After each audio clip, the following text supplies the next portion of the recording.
Hello again and welcome to Uncle Geoff's Easy-Peasy English.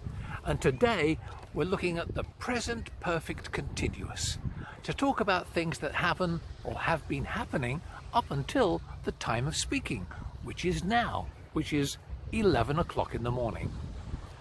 For example, I have been sitting here for the last half an hour looking at the boats in the bay behind me. Can you see the boats? Oh yes, there are some. Okay.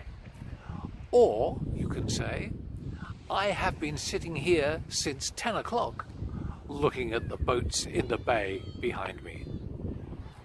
English grammar, present perfect continuous, have plus been plus ing. Have been sitting.